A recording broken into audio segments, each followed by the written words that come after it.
a flat again. I was flying down Hayes Creek, got a flat again. On the Ledge X1, got a flat again. I knew I was gonna get a flat again. Raxman, he hooked us up and got us some tubes again. But I could really tell you right now, I could use a friend to talk to, cause I got a flat again. Get off my hand! Tomatoes!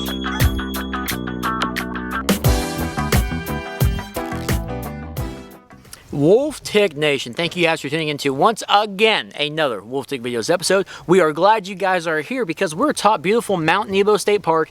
The temperature has finally cooled down just a tad bit. It was 103 degrees earlier. We've got a bunch of filming done beforehand, and now we are on a very exciting bike, a very exciting build. Yes, guys, we have got. Hand out of the way, could you is that what you're doing? I was like, what are you doing? You get Italian on it. We have got the Marzocchi Bomber Z2 fork that used to be 100 millimeters of travel. Big brother Kevin H sent us the Airshaft. Our other boy, also another patron. We've got Keo's MTB Adventures sent us Charlie Keo. He sent us the whole seal kit and the foams and all that stuff too. So we did the foam bath, right? We soaked it and we got the Airshaft put in here, and we're right at 131 millimeters of travel. And now is the time to test and tune this fork, and you guys are going to come along with us. We got the Triple C trail behind me. We're going to take it kind of slow. Also known as 3C. The 3C. We're going to take it slow because I don't know if there's going to be blowouts or what. Like, I'm a little bit worried. And then if all this goes good, it's a green trail. We're going to take it down Hayes Creek Diamond, the Black Diamond, Hayes Creek Black Diamond. How about that? We're going to take it down that trail. The longest trail in Arkansas, 2.3 mile downhill. All right. So stop with the length on that trail. It is going to be awesome. It's about to be the 5 mile trail. Yeah, that is one of my favorite. That's probably my favorite trail in Arkansas, guys. So make sure you guys stay tuned for that. That you've rode. Yeah, that I've ridden. So please hit that like button, hit that subscribe button. Let's put this Marzocchi Bomber to the test.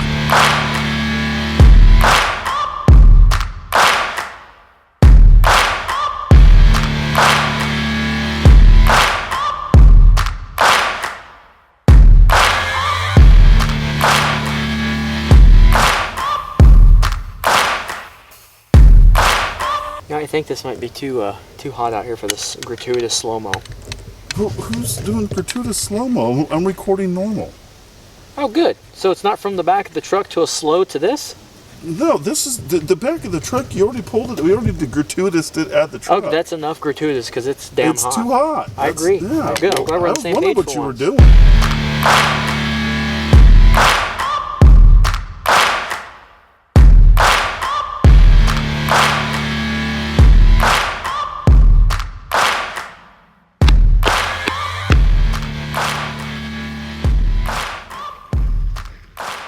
Alright, love you. I'll see you at the very center. Oh yeah, I'll see you at the very center, what I just said. What? I'll see you at the visitor center. That's what I just said. What'd you say? I said, I said I'll see you at the visitor center. Yes. Yeah, like you said. We got add extras. You said, you're the one that said, I never said visitor center until now. Damn Wolfman's tripping out. Guys, he's getting old. He's getting old. He's getting old, guys. Show him some love in the comments, would you? Tell that Wolfman everything's going to be okay. Just tell him that. All right, here we go. See, it's still going, guys. Here we go with the Marzocchi 130 millimeter travel fork. Super excited to take it on the 3Cs and really just get a good feel for this thing. See what some of the travel looks like and show you guys what improvements, what upgrades we've made. And then we'll be getting a little harder on it as we go. And we're going to be taking down to Hayes Creek. Right now, I think it's good enough. Let's get this little hit in here. Okay, good little hit. Used up some of the travel already. Here we got another good hit here. Man, this thing's a jumper. Super smooth. You know what's nice about this fork is it's so plush. We've talked about this when it was just 100 millimeters of travel. It's super smooth, and really what's crazy, it's so butter up front, it really doesn't feel like you're using any travel, if that makes sense.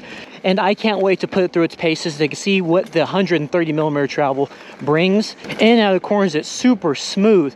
It's moving beautifully up there right now. I'm hoping these seals hold up and that little foam kit and all that stuff we put in there. Here we got another hit. I'm hoping all that stuff just holds up. We don't have any blowouts or anything like that, so I've got full-blown confidence going all the way down Hayes Creek that everything's going to be okay. You know, and that job that we did, I believe it's probably under $100, everything total. Again, I just want to thank Charlie Keogh and Big Brother Kevin H for sending us everything for this fork.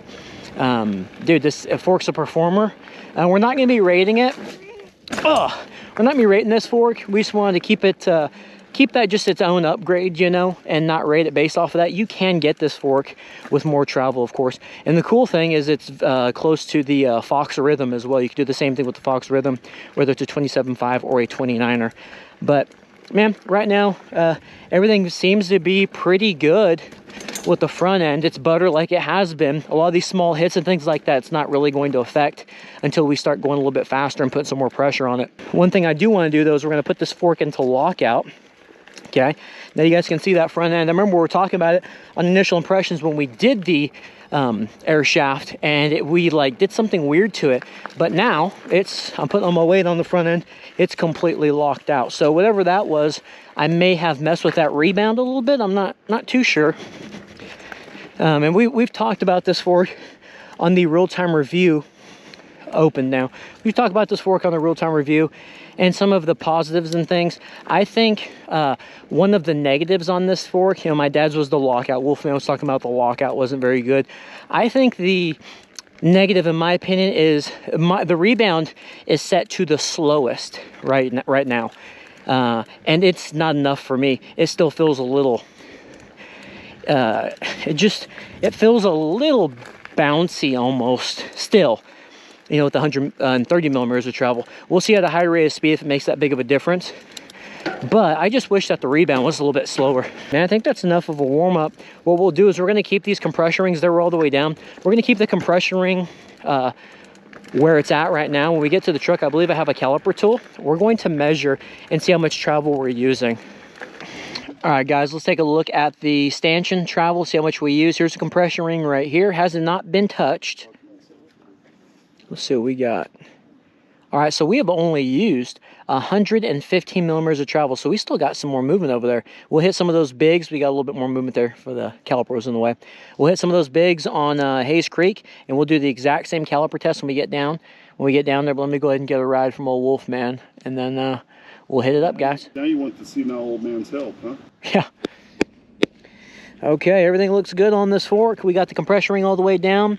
The seals and all that are nice and tight in there. Rebound is at its slowest. Let's do it. We're opened up all the way. We're going to go on the road here. Then we'll hit everybody's favorite portion, the Polawless Kiss Your Own. Yeah, dude, such a good fork. I mean, it did fine up there, but that's just a green trail. You know, there's a couple little bigs on there. You guys got to see the slow-mo and the movement of the fork. You know, this fork is, Wolfman always talks about progression. As it starts to compress, it gets stiffer and stiffer, but it never gets to that point of where it feels the same throughout. And that is a special quality, and this fork has definitely got that. Oh, a few of them do, you know. But you guys should go back and check out the real-time review with this thing with 100mm of travel and see if I say anything different. I have a feeling not. I was just really surprised that was only 100 last time because it felt like it was way more. But let's see if we use up all the stanchion. That's kind of the goal. All right, we'll see if we use up all the travel. But here we go, man. Perfect weather right now for this. It's definitely cooled down, and we're about to hit it.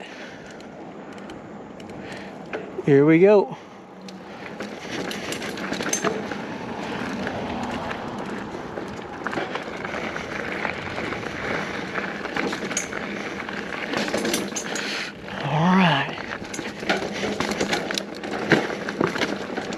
Pedal strikes on this thing.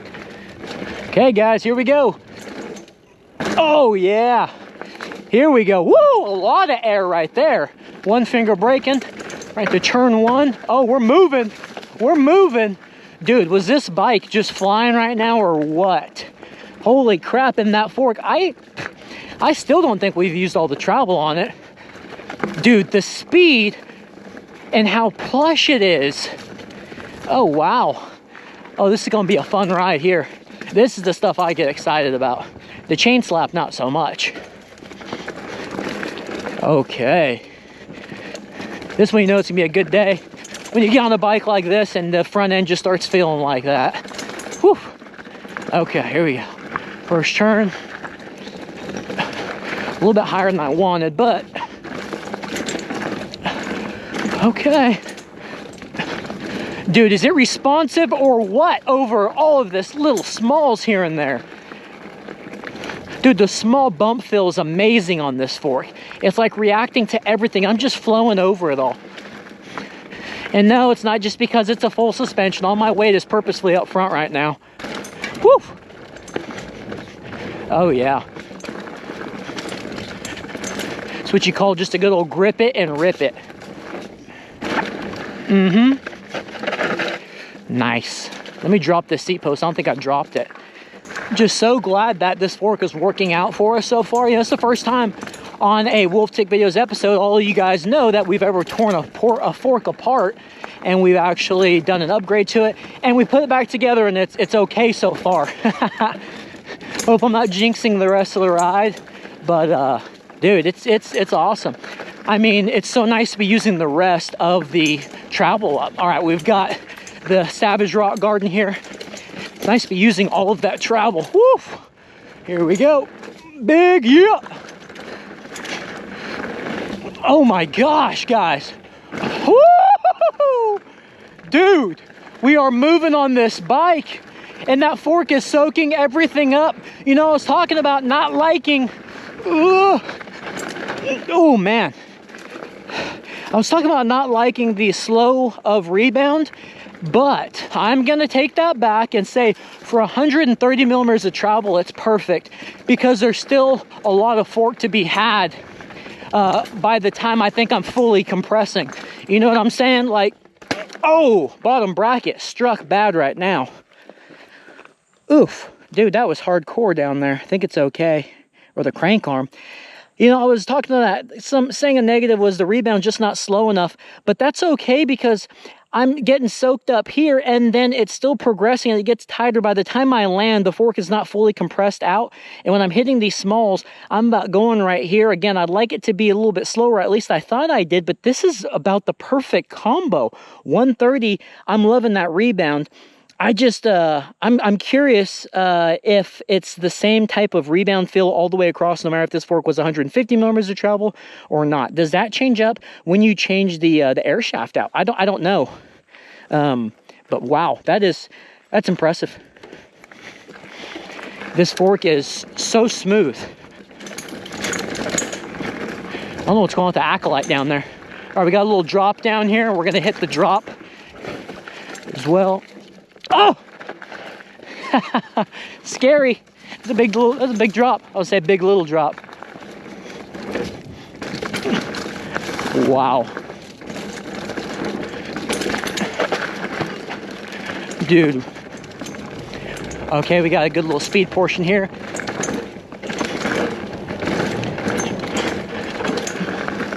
What do you guys think about that, huh? Oh, dude. Oh, I'm digging it. I am digging it all over again. Holy crap. This fork is a damn Marzonster is what it is. It's the Marzonster Bomber. You can definitely bomb down a damn trail with this thing. I'm loving the 130 millimeters of travel. And it definitely does. Uh-oh. I got a flat.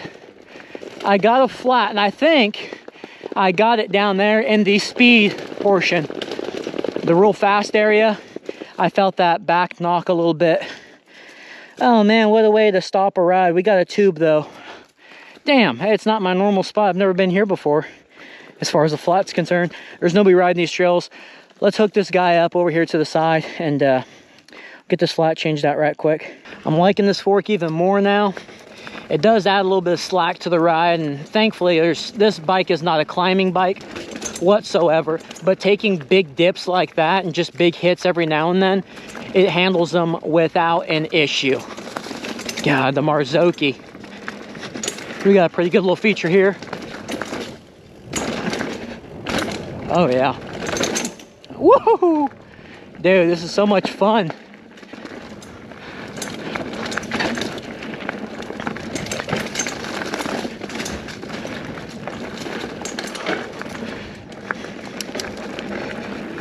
Alright guys, just got done with the Marzocchi 130mm Bomber Z2. Not one bad thing to say about it. I got a flat up there is why it took so long. Man, I didn't think it took that long. Dude, the fork is sweet. We are fixing to measure it out as far as the amount of travel used. I think we may have used a little bit more. There was like 2 or 3 pretty good hits out there that I don't think I bombed it out by any means, but I used a lot of that travel up, especially on one of the drops where I felt like I was about to go over the bars. A little bit too forward heavy for sure. Well, is that a rider error? Or is that... Oh yeah, it was definitely a rider error. Okay. I was doing it on purpose, and I told the camera, you know, because on forks I try to lean forward, you know, and, I and think really... everyone understands it, but I hope so. Would hope so, but no man, it was just, the fork was a super, a blast. Not one weird thing to do with it. And really, you know, I said one of the negatives on the initial impressions was I love to ride my forks with a really slow rebound, you know, where it's actually like really making all that real oil movement sounds, and it's just... You're just going to trigger people. So I think with the 130mm of travel, really, it's going to take some getting used to, but I think it might be a good rate of rebound for the 130mm of travel. Okay. Yeah, so I think that's going to be there. But yeah, let's see how much travel we've used on this. Let's see here. I don't think I bombed this thing out at all, but I'm curious. I know we used more than what we did on the Triple C. All right, so we used one more millimeter, 116.1. So you're still not using the 130. Still not using the 130. Dude, that's what I'm talking about. You know, everybody says you should get right to that limit, maybe bomb a fork every now and then. That's perfect. I mean, it sucked up everything that it needed to out there, and then some. The high rate of speed that you're able to... Did you adjust the damping in it? No, I kept it full open. You know, I think maybe that has to do... Maybe we'll do some testing and tuning as far as air pressure goes in the future, you know, with that. That's probably going to affect that a little bit more, but I really think it was perfect setup for me.